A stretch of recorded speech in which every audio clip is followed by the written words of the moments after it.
यीशु मसीह के नाम में आप सबको जय मसीह की। आइए हम निकालेंगे यिर्मयाह की किताब 31 अध्याय उसका 22 पद। यहाँ इस प्रकार से लिखा है, हे भटकने वाली कन्या, तू कब तक इधर उधर फिरती रहेगी। यहोवा की एक नई सृष्टि पृथ्वी पर प्रकट होगी, अर्थात नारी पुरुष की रक्षा करेगी। आप जो यहाँ देखते हैं कि जो है, हे भटकने वाली कन्या, तू कब तक इधर उधर भटकती रहेगी या इधर उधर फिरती रहेगी करके कहता है। तो आज जो है, हमको इधर उधर भटकने की आवश्यकता नहीं है। आज हमारे पास एक ऐसा परमेश्वर है जो हमारे संकट के समय में हमारी सहायता करने को तैयार है। हमको जो है उससे प्रार्थना करना है और वह हमारे लिए क्या है, सीधा मार्ग निकालेगा, वो हमारे लिए उपाय करेगा, वो हमारे आगे आगे चलेगा। और जब हम उसकी अगुवाई में चलेंगे तो हमारे पाँव को जो है परमेश्वर फंदे में फंसने नहीं देगा। इसलिए आज हमको चाहिए कि हम जो है अपने जीवन में दुख और कष्टों के समय में या मुसीबत के समय में जो है इधर उधर ना फिरें, लेकिन जो है सबसे पहले परमेश्वर के सामने जो है घुटने टेके उससे क्षमा मांगे और जो है उससे प्रार्थना करें। वो हमारे लिए उपाय करेगा और जैसा फिर हमको अगुवाई करे वैसा हम आगे बढ़ें। क्योंकि जब हम अपनी समझ का सहारा लेते हैं, बिना जो है परमेश्वर की अगुवाई प्राप्त किए या बिना प्रार्थना उससे किए जब हम आगे बढ़ते हैं किसी काम के लिए, तो कई बार जो है हम तो उस बात को देखते हैं कि हमने जो है जो निर्णय लिया या जो कदम उठाया वो जो है गलत था, वो हमारे लिए हानि को लेकर के आया। लेकिन हमको एक बात याद रखना है, जिस भी काम को हम प्रार्थना के साथ शुरू करते हैं, बड़े बोझ के साथ प्रार्थना करके, है ना, ये नहीं कि हल्का सा छोटा सा प्रार्थना किया, ऐसा नहीं।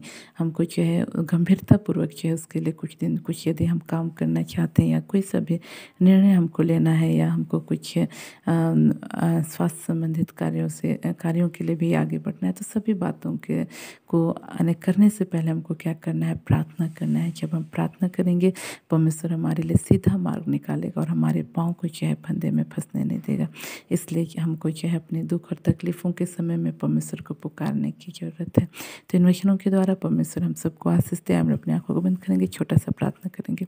प्रेज़ लॉर्ड, प्रभु जी आपके नाम की स्तुति, आपके नाम की प्रशंसा करते हैं। आपने हमसे बोला, बातचीत किया, उसके लिए धन्यवाद करते हैं।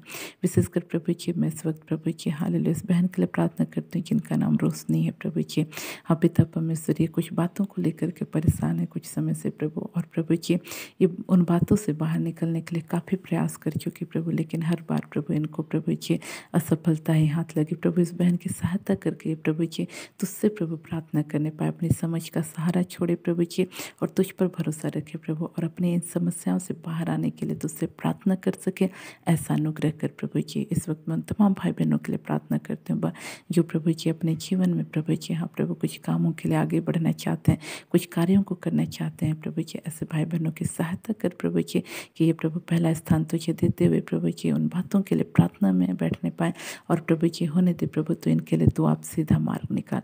इस वक्त मैं तमाम भाई बहनों के लिए प्रार्थना करती हूँ जो नाना प्रकार के रोगों से ग्रस्त है प्रभु, चाहे इनकी जैसे भी बीमारी है प्रभु, चाहे जो भी बीमारी है प्रभु जी, सिर से लेकर पैर तक प्रभु जो भी बीमारी है, यीशु के नाम से प्रभु जी इन प्रिय भाई बहनों के जीवन को छोड़ के जो मेरे साथ मिलकर प्रार्थना कर रहे हैं, इस संदेश को सुन रहे हैं, इनके जीवन को छोड़ के यीशु के नाम से, पूरे रीति से यीशु के नाम से इनके जीवन को छोड़ के यीशु के नाम से जाते रहने पाए पिता परमेश्वर।